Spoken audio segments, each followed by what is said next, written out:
Are you going to lead a successful data and analytics initiative? It's a simple question. Most great adventures start with simple questions. Will Frodo destroy the ring? Will the girl with the dragon tattoo expose the truth? Will Harry defeat Voldemort?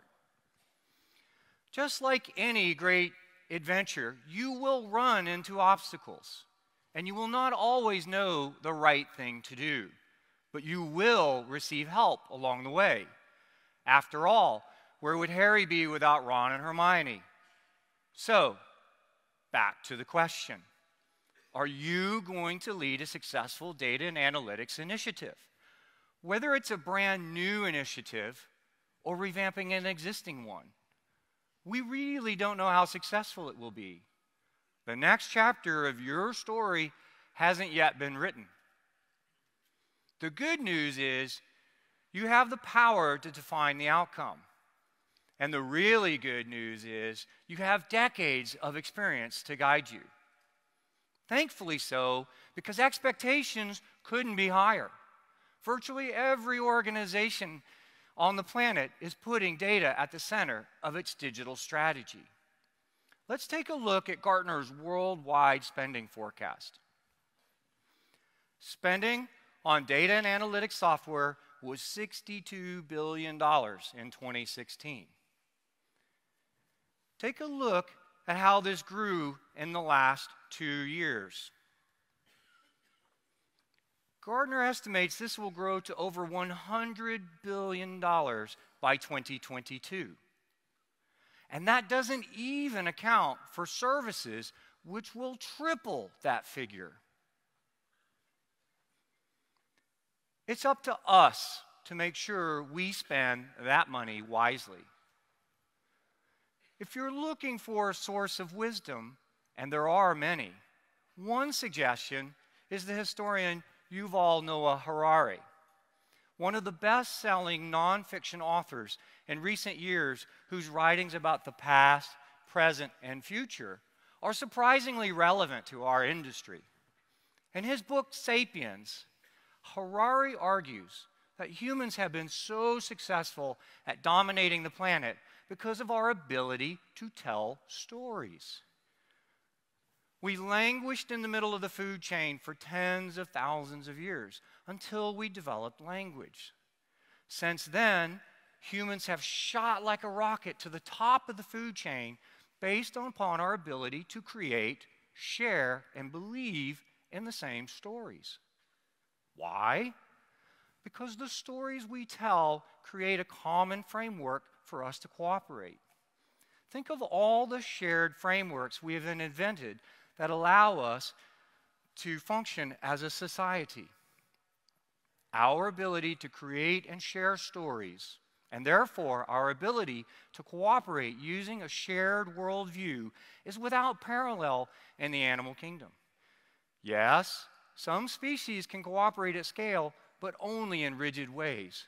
You'll never see worker bees lead a revolt to assassinate the queen and create a democracy in the hive. Our ability to cooperate flexibly and at scale is unique in the animal kingdom.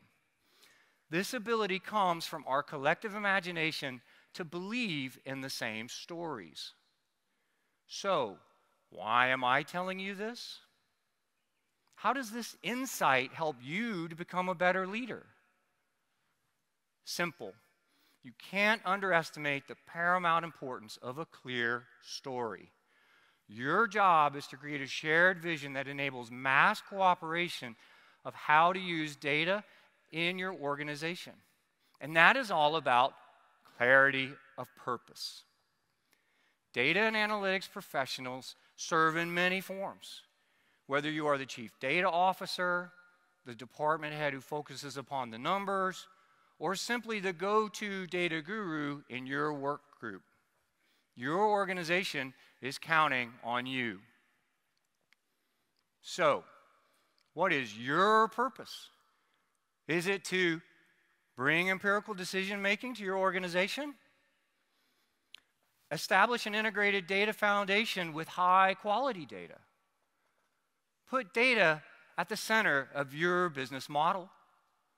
Increase the data literacy across all workers to ensure the ethical use of data. Or something else entirely.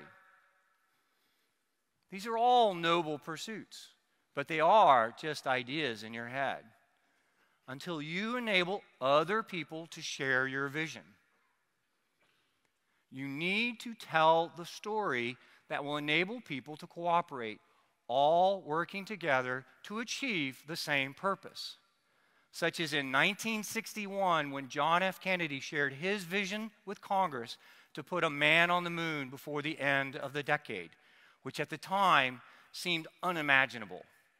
As we know, that story was realized on July 20th, 1969, when Apollo 11 landed on the moon.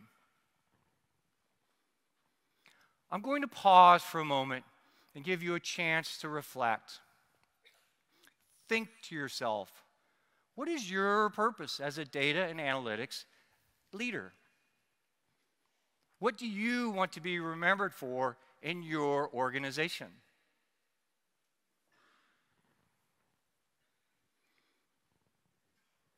Any great ideas? Hopefully you find it easy to articulate your purpose, but now is the time to raise the stakes. Regardless of your purpose, you will need to accomplish it in a world of continuous change, a world that is not always easy to know the right thing to do. That's why the theme of this conference is to lead with purpose to achieve clarity in a world of ambiguity. Ambiguity. Why ambiguity? Ambiguity is defined as the quality of being open to more than one interpretation. This is a quality that describes many data and analytics programs. So let's be specific about ambiguity. Over the next 60 minutes, Valerie, Carly, and Donald are going to explore 3 challenging areas of ambiguity for which data and analytics leaders must provide clarity of purpose. First, how data-driven should you be? The term data-driven has taken on an exaggerated importance in most organizations. We've all heard the quotes. My favorite is from Ed Deming. In God we trust, all others bring data. This is a data conference, after all, so I would expect to see a sympathetic audience that believes in data-driven. But are we building a data-driven organization or creating a tyranny of metrics? Check the morale of your average public school teacher, bank teller, or healthcare worker. These are all industries that have adopted massive policy changes that heavily promote comparative benchmarking and data-driven decision-making. To us, that sounds great, doesn't it? But in many people's minds, we have swung the pendulum too far and created a world where workers feel there is no room left for creativity in their job, where their entire performance is reduced to a single number, and all autonomous decision-making is reduced to an algorithm. In his 2018 book, The Tyranny of Metrics, Jerry Mueller outlines how we may have overplayed the data-driven playbook and sucked the soul out of many professions. This morning, we will discuss how we can build a precise measurement and data-driven decision-making environment, but in a way that still allows for workers to demonstrate their creativity. The second area of ambiguity is privacy. Are we optimizing business outcomes with data-driven insight or massively violating personal privacy? In other words, should our data and analytics programs be built for privacy or personalization? Most citizens do not want the government tracking their every movement. Yet there are video cameras with facial recognition on many street corners. Do you remember this story? Here's a man trying to retrieve an engagement ring from the grate in a New York City subway station. Very interesting place to propose, I think. But the police not only saw this on video, they found the ring and returned it to the couple who live in London. My question to you is, how does this make you feel? Do you think it's amazing? Or do you think it's a little creepy? Let's face it. It is way too easy to imagine nightmare scenarios of big government or big corporations having way too much information about us. And that scares most consumers. But don't most people want interactions to be personalized? Don't most patients want to have the benefit of a deep neural network trained on the data of thousands of cancer patients when it comes time to diagnose their tumor? Don't most of us believe that with more data, algorithms will make more useful recommendations for us? But how do we provide that level of personalization in the current environment of increasing privacy regulations? In just a few minutes, we'll tell you how to do it. Finally, the third aspect of ambiguity. There is no escaping the impact of artificial intelligence. We have to ask ourselves, though, are we creating an optimized world of automation? Or are we making humans obsolete? And even if the latter is true, do we really have a choice? Whether we like it or not, algorithmic decision-making is coming. How much we should fear or rejoice in this development is a matter of great debate. The range of opinions from some of the brightest minds of our age is noteworthy. Plenty of smart people are very optimistic. Take a look.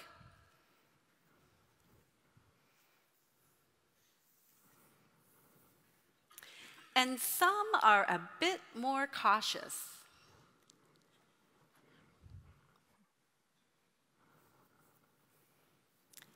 And some are rather opportunistic.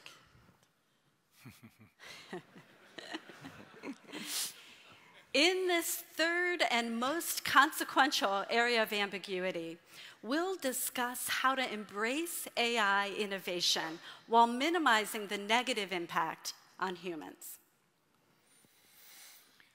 Bringing clarity of purpose to these areas of ambiguity will not be easy. As we face all three areas of ambiguity, we recommend that you remember this handy mantra: principles lead, rules follow. There is too much complexity to rely on specific rules.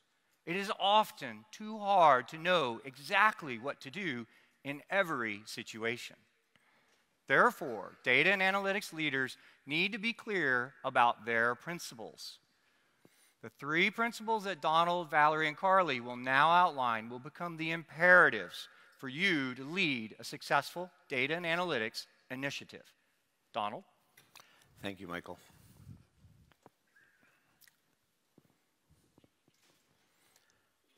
Not everything we count counts.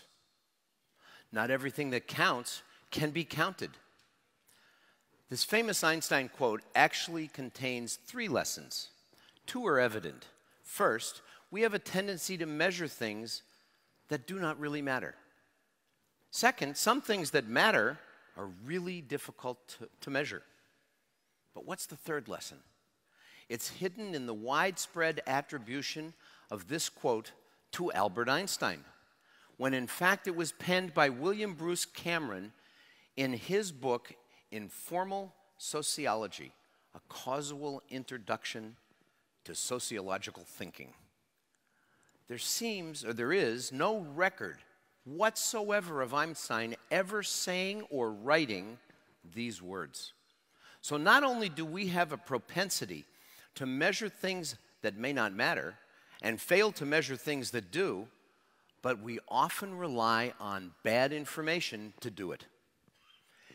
Even Scott Adams of Dilbert fame has recognized how being data-driven can go wrong. Check it out.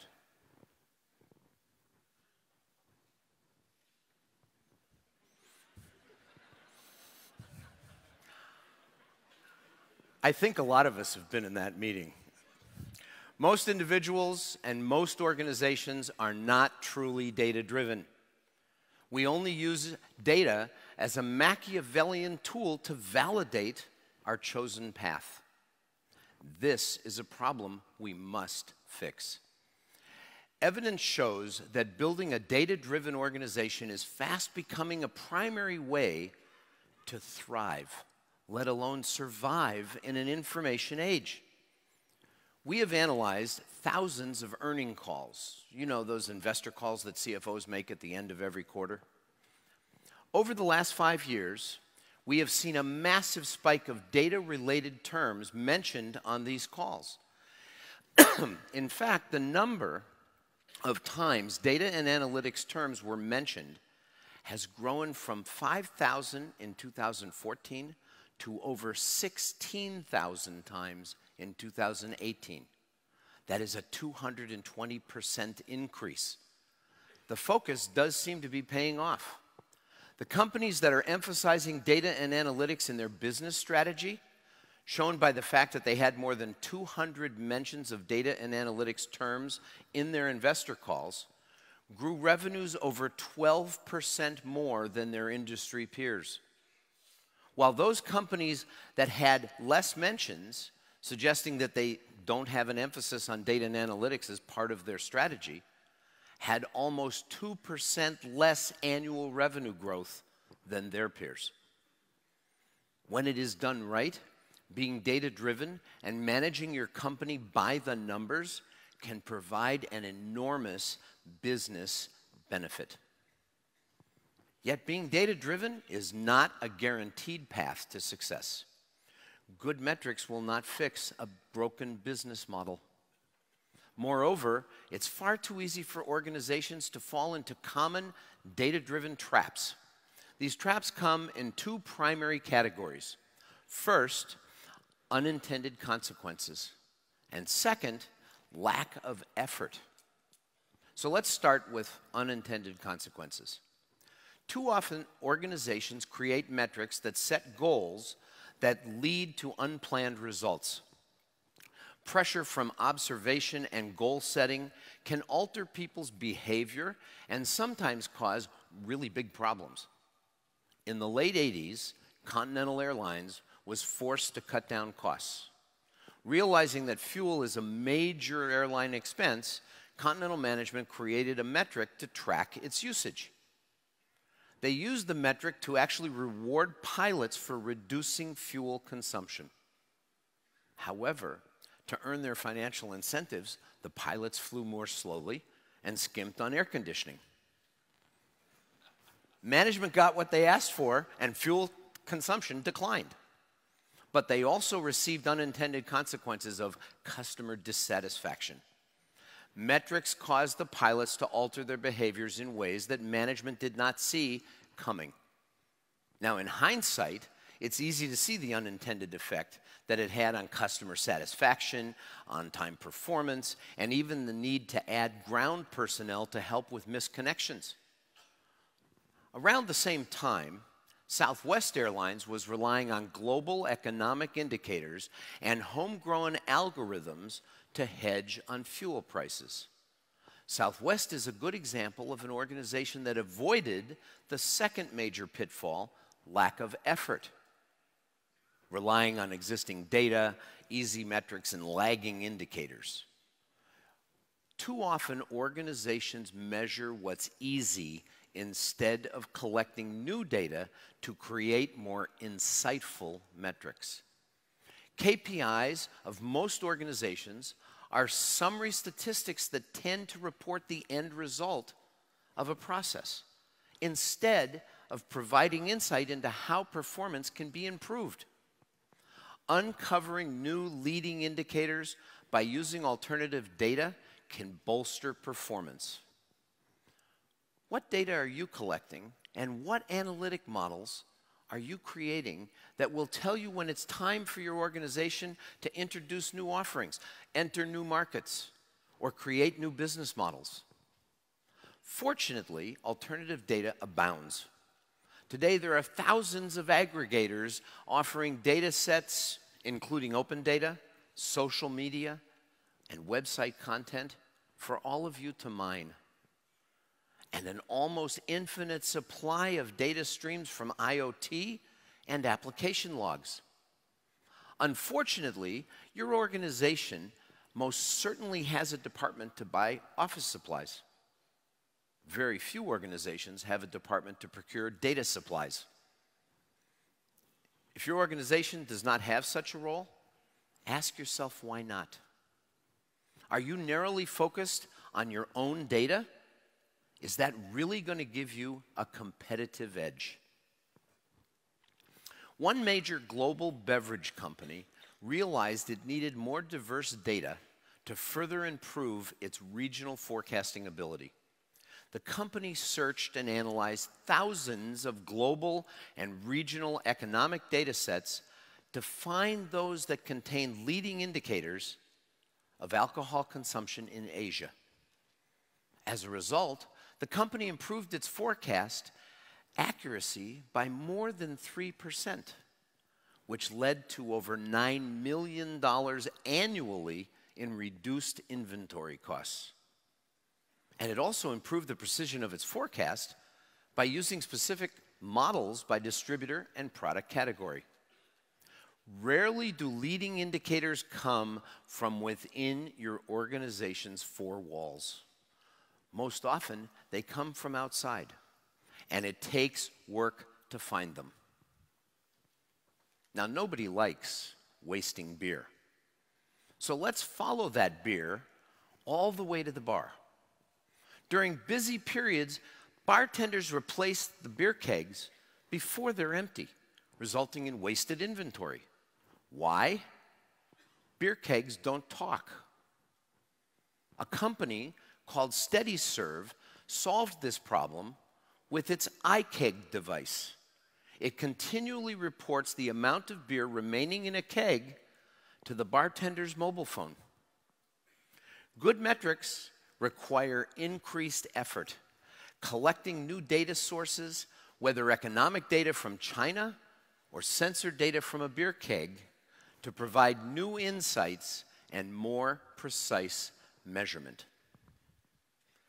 Designing meaningful metrics requires experimentation. Experimentation with new metrics, new analytic models, and new data sources. We need experimentation to bring clarity to the ambiguity. What ambiguity? The ambiguity that results from different stakeholder perceptions of our work. Some people do not see us creating an optimized, data-driven organization. They see a tyranny of metrics. Bogged down in unintended consequences, unethical behavior, and gaming the system. They see a system that lacks effort, only using easily available data and easy-to-calculate metrics. They see organizations relying so heavily on data-driven decision-making that it hurts employee morale.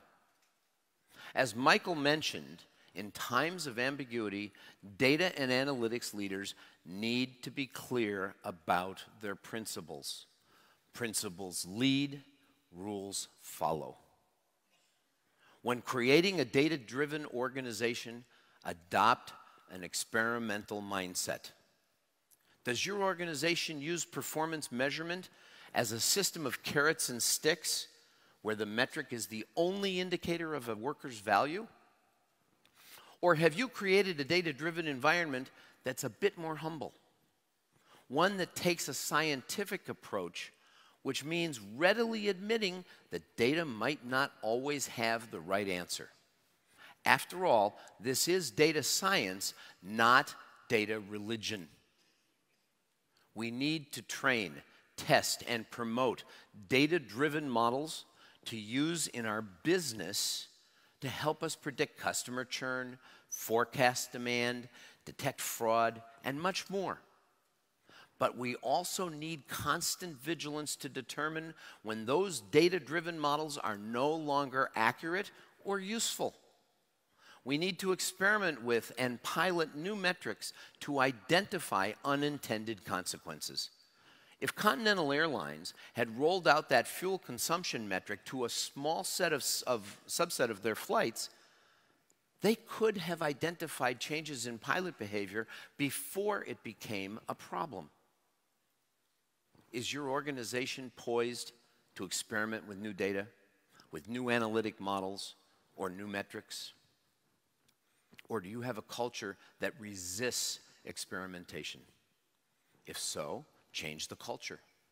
Make it standard operating procedure to constantly challenge the analytic models and metrics that run your company. Is your organization fixated on producing an endless number of pie, bar, and line charts, mostly which are merely hindsight? Then make it part of the culture to experiment with new data sources and build new analytic models that provide more insightful metrics. Yes, you will create some bad metrics, that's inevitable. But you can reduce your propensity to do that adopting an experimental mindset. Frequently challenge the data-driven decisions that your company makes. Anticipate the unintended consequences of metrics. Experiment with new data, new measures, and new analytic models. Adopting an experimental mindset will not be easy, but it is the best path to deliver a data-driven organization and avoid a tyranny of metrics.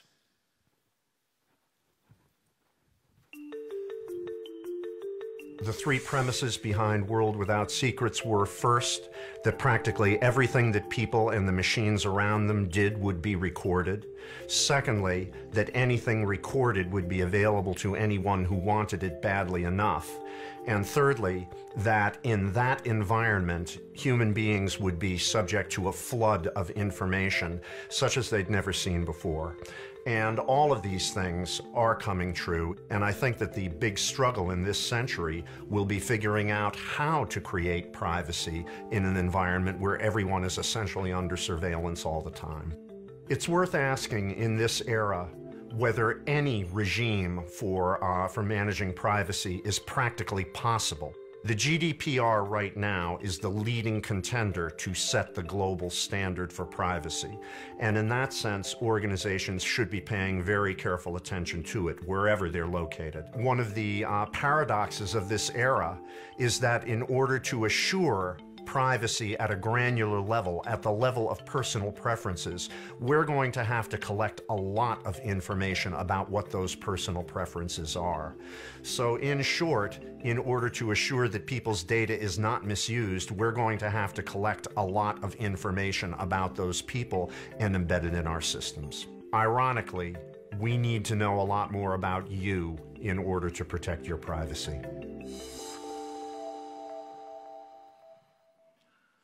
Richard makes two really important points. First, that while concerns about the proliferation of data and its impact on privacy are not new, they are growing in significance as more and more people realize that there's no such thing as privacy anymore. I take this really personally, because I actually, it used to be my family didn't really know what I did for a living. Do you guys know what I mean? Yeah? And now, it's kind of the discussion at the dinner table. And I live in rural America in the Adirondack Mountains, and all it takes is DNA kits for holiday gifts, and all of a sudden, it's a discussion. So I take this personally. I hope you do too. Richard's second point is the paradox that the more we want to be respectful of privacy, the more data we have to collect for context and situational awareness. These two insights are the heart of the privacy principles we need to instill across our organizations. So let's start with the fact that privacy concerns are really not new. Remember HIPAA? Anyone want to take a guess? How old is HIPAA? 23 years old. 23. At the same time, privacy concerns are something we have to pay attention to more than ever. Why is that? Because privacy has moved from opt-in to opt-out, but we can't opt out. We used to actively and mindfully sign up for those loyalty cards to connect our transactions, create accounts in social media to connect with each other, download mapping applications to plan our trips, but now we fly by that terms and agreements button like it's not even a choice. And now, in this digitally connected world, almost everything we do is recorded by someone, somewhere, and it's virtually impossible to know who has captured our data.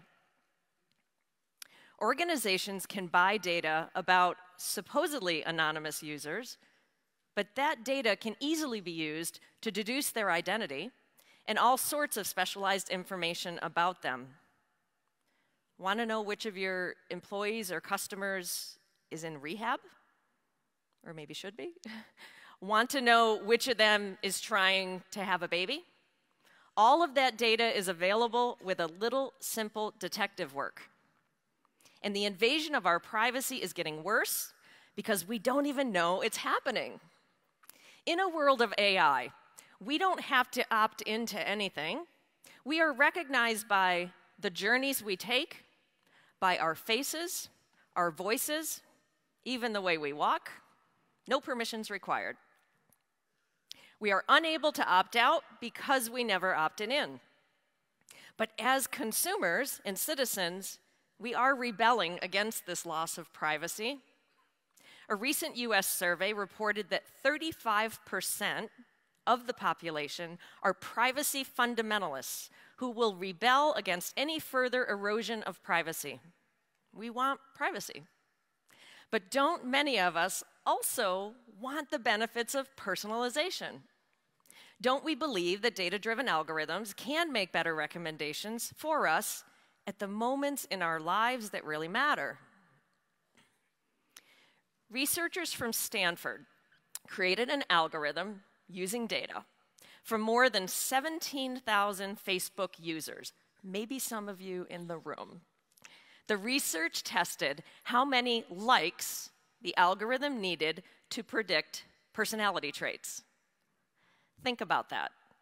Every time you click that little blue thumb, you're making a statement that somebody's watching. It needed access to just 10 likes to predict more accurately than one of your coworkers. It needed 70 likes to predict more accurately than a roommate. How many do you think it needed to predict what your spouse knows about you? Only 300. Only 300 likes to predict more accurately than the love of your life. Anyone surprised by those results? Probably not. The more data we provide, the better algorithms will predict for us.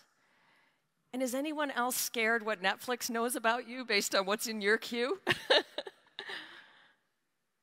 But this tension between individuals seeking to retain privacy and organizations seeking every opportunity to nurture customer intimacy and loyalty and achieve competitive advantage, that's never going to go away. And commercial organizations are not the only ones under pressure. Government agencies are subject to increasing demands to innovate, improve their performance, justify their decisions, and protect their citizens. Whether it's proactively protecting the public, detecting insurance fraud, identifying at-risk individuals, there are 1,001 things we want our government and public services to do well. Those of you, how many are in the public sector? Okay, those of you in the public sector face a unique tension between the power that government has to compel citizens to reveal data much of which is available via open data, and the role of public servants to follow the highest standards of data collection and responsible usage. We've seen governments worldwide increasingly address privacy concerns with new legislation and regulation.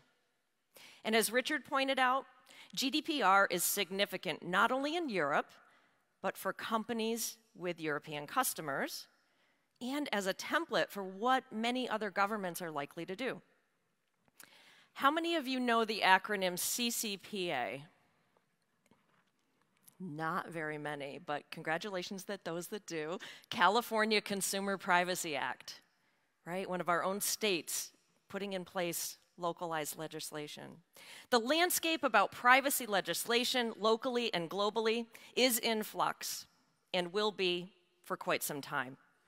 But for every government regulation that attempts to protect privacy, there are 1,000 companies trying to monetize their data by selling or sharing it with someone else. And it gets worse. Ever-growing volumes of more accessible and more accurate data give us the potential for insights we could never have dreamed of, moving us beyond customer expectations and into potentially that creepy zone of data that people do not expect us to have. And in this environment, there's no way you can rely on rules and policies alone. GDPR is an incredibly valuable set of rules, but we can't forget the principles that led to its creation. So what principle can we apply to navigate this ambiguity, explain to our family at the dinner table what's going on, and bring clarity to our thinking? It must be this: be the guide and the guardian of your customers' data. And notice I didn't say guard, I said guardian, right? And customer is your employee, your stakeholders, your partners, your suppliers. For those of us who are data and analytics professionals, our role is to act as the stewards of our data, ensuring relevance and safety. And as those stewards, we are both guides and guardians. What do I mean by guide? We're the navigators. We're the explorers of our organization's knowledge. But as data and analytics professionals, we have a critical role. We're also translators and teachers. We speak data. We are data literacy pioneers. We teach them how to understand the meaning and the value of data. We help them to think critically and to use data responsibly. We show our colleagues the way because we know where the data is and how to leverage it. We keep them safe because we know what data can be trusted. But we're also the guardians, enabling what must be done with the responsibility to protect it against external and internal abuse. While we have an obvious responsibility to protect our data against external threats, such as security breaches, we also need to look internally to our employees and other stakeholders. So what does this all look like in practice? We have seen examples of organizations respond to in-house concerns about the data that they use and the actions they take. Do you remember at Google, it was internal resistance that resulted in a corporate decision to stop bidding for contracts in government surveillance programs? Employees first, then management, decided who they wanted to be and not be as a company. So how do you do this? How do you personalize this idea of being the guides and guardians? It all comes down to transparency and integrity, individually and collectively. Consumer surveys consistently reveal a desire for transparency. Your customers want to know what you know and how you use it. The data we have is less important than the way we use it. Most consumers will trade privacy for clear benefits, and citizens will trade privacy for safety. But many people that feel that organizations are not holding up their end of the deal. Too many of us feel like we're giving up more than we're getting back. Organizations know more and more about us, but not quite what we expect of them. when you realize that your customers are actually vulnerable due to this inadequate privacy from you or anyone else, you have an opportunity. Lack of privacy is actually kind of like a blank check that the modern world forces us to write to every organization. Take whatever information you want. By the way, if anybody like under 30 doesn't know what that is, see me after and I'll fill you in. So this isn't a choice, right? This is a reality of an interconnected digital world. There is no privacy because if someone doesn't get your data one way, they'll probably get it another. So how do you turn this into an opportunity to strengthen the relationship? Think about this. How would you feel if you were forced to give out a bunch of those blank checks every day? Would you be scared, annoyed, angry? But what if someone who received one of those blank checks came back to you and said, hey, thanks for that check. Let me show you what I did with it and how that's gonna help you and add value. Whether it's about providing someone the perfect product, service, or insight at exactly the right time, or providing a citizen the service and the safety that they need and deserve, this is every organization's opportunity to use data in a way to help deliver value at those moments that matter. As the guides and guardians of our customers' data, we can ensure our stakeholders have all the data they need, but also only what they need, protecting privacy. But let's go beyond those legally mandated minimums to respect customer expectations about those who have access to their data and for what purpose.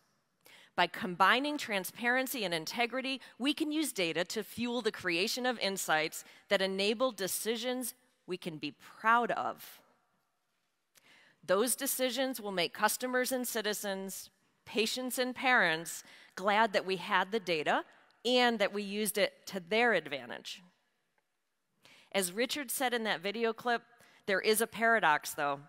Only by having access to large amounts of contextual data can we understand what expectations people have for that data.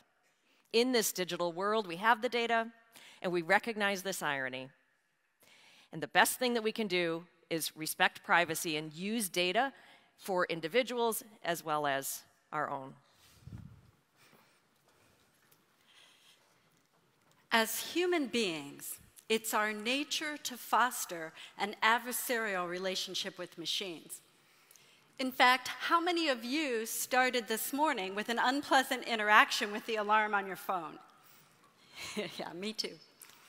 And science fiction's been telling us for decades that machines will be our end. If machines are not our outright enemies, they're at least our competition, right? People and machines will forever benchmark themselves against each other. I think this struggle is perhaps best played out in the folk legend of John Henry. Now, John Henry hammered rock for the railroad, and he went head-to-head with a steam-powered drilling machine that was designed specifically to replace him. Now, John Henry won the contest, but moments later, his heart burst from the stress. The replacement of human labor by more powerful machines that occurred throughout the industrial age created massive economic and environmental disruption. But it also delivered unprecedented improvements in our standard of living. Today, we both hope and fear that AI will have a similar impact. Hence the ambiguity around AI. Will AI ultimately create the technological utopia that we all hope for? Or will it render humans obsolete? To answer that question, let's first start with Gartner's definition of AI. Now, artificial intelligence applies advanced analysis and logic-based techniques, including machine learning, to interpret events, support and automate decisions, and to take actions. artificial intelligence is an interdependent family of technologies, from natural language processing to probabilistic reasoning, computational logic, and optimization, all of which rely on perception systems that sense the world around them. Building this AI landscape is a huge burden on data scientists who really are still perfecting their model building skills, let alone understanding the ramifications of those models on business processes. Most data scientists are still quite inexperienced. Take a look at this data from Gartner's most recent reference survey. The average years of experience for data scientists in their current organization is just 3.2 years. 46% of data scientists have 2 years or less experience in their current job. The AI landscape also provides data and analytics leaders with a larger uncertainty: the extent of job disruption. Some believe that AI will put thousands out of work and directly cause a net job loss in the global economy. Now, to be sure, AI is going to bring plenty of creative disruption. And in fact, you may have already been faced with an uncomfortable decision to replace people with machines. Here's just a few snippets from a New York Times article that encapsulates the anxiety created by machines replacing humans. Machines are picking up speed at an unprecedented rate, displacing human labor, jarring transitions. These are the types of fears that we all harbor today about AI, right? Truly, we are facing a period of unprecedented disruption. Well, actually, that New York Times article was published in 1933. So maybe we should just dial down our anxiety a bit. Clearly, we humans have held the same recurrent fears for a really long time. Apocalyptic AI tends to be the perception until people actually see AI in action in a business context. Much of the fear of AI taking jobs is mitigated when people actually see the complementary nature of AI technology. Gartner surveyed workers to understand how they felt AI would impact their jobs in the workplace. 3 in 4 workers told us that they thought AI would limit their career, that there would be that net decrease in jobs. But when asked if they had actually seen AI in action at their company, only 26% said yes. And when we look at just that 26%, then the perception totally flips. The proportion of those who observed that AI would limit their careers fell to 8%. People quickly understand that most AI is about augmentation, not replacement. We believe there will be more jobs.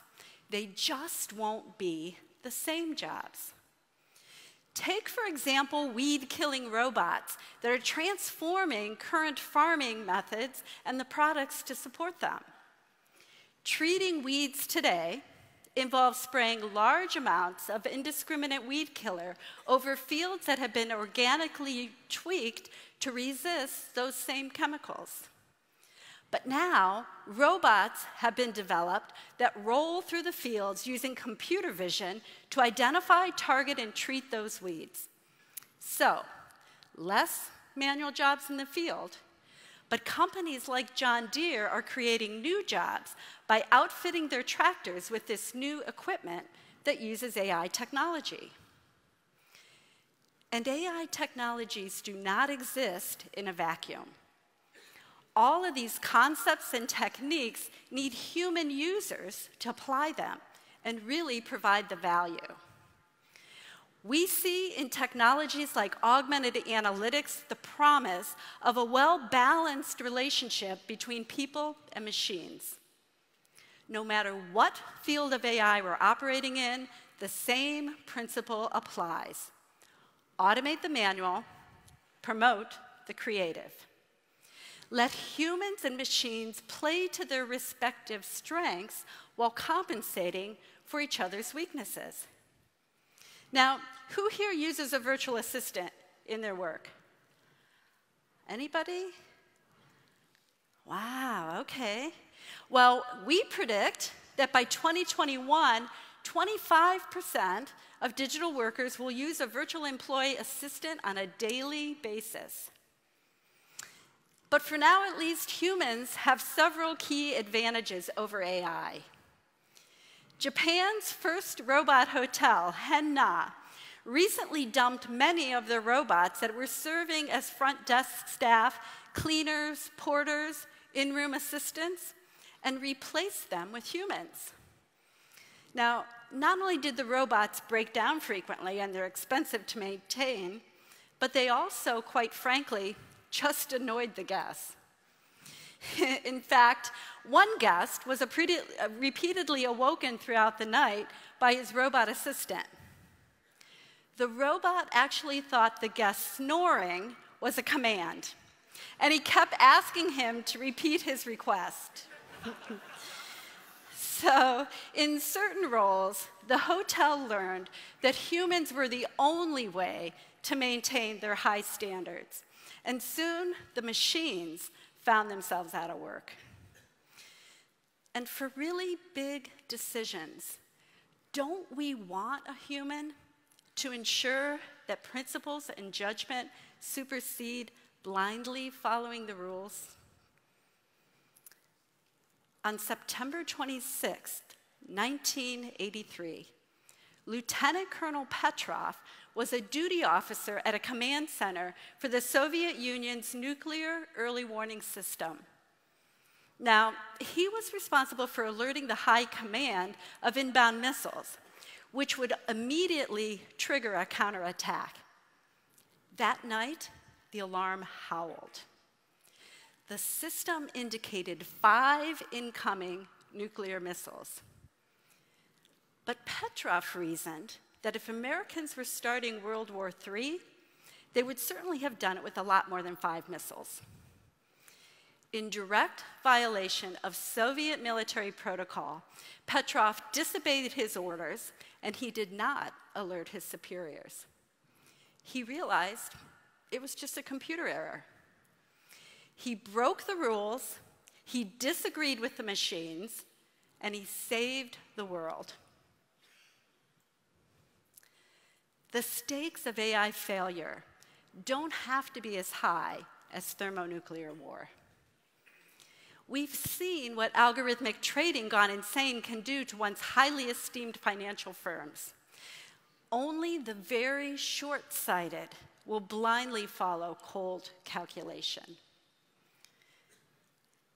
But we can't ignore AI's potential to automate the manual and unleash the creative. In fact, augmented analytics are already uncovering actionable insights that humans missed. The University of Iowa Hospitals and Clinics use machine learning to predict surgical site infections and trigger preemptive care. The skill and knowledge of the doctors and nurses was augmented by constant analysis flagging early warning signs, leading to a 74% reduction in infection in the first 3 years. The easy rule to follow with AI is to always automate. But let's remember the principle that governs when you terminate or reallocate human resources in favor of AI. Automate the manual, promote the creative. New AI projects should not foster adversarial relationships between people and machines. Algorithmic decision-making is inevitable, but you shouldn't have to choose between an algorithmic recommendation and your own intuition based on your knowledge and your experience. AI projects should be designed to couple people with machines and create a dynamic that amplifies their strengths and compensates for their weaknesses. This is the principle for designing, implementing, and expanding AI projects. Yes, there will be ambiguity about the impact of AI, but remember, principles lead, rules follow. Machines can handle our tedious tasks, giving us more time to pursue more satisfying endeavors. Whether you are a chief data officer or the go-to data guru in your organization, you need to be clear about purpose. There will always be ambiguity in the work that we do.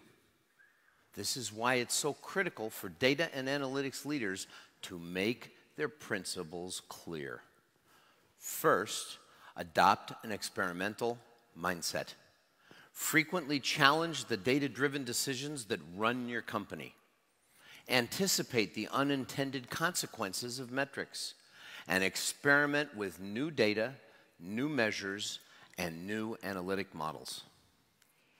Second, become the guide and the guardian of your customers' data. Privacy as we knew it no longer exists. With AI and IoT and the massive shift to digital business, it will become virtually impossible to assure privacy.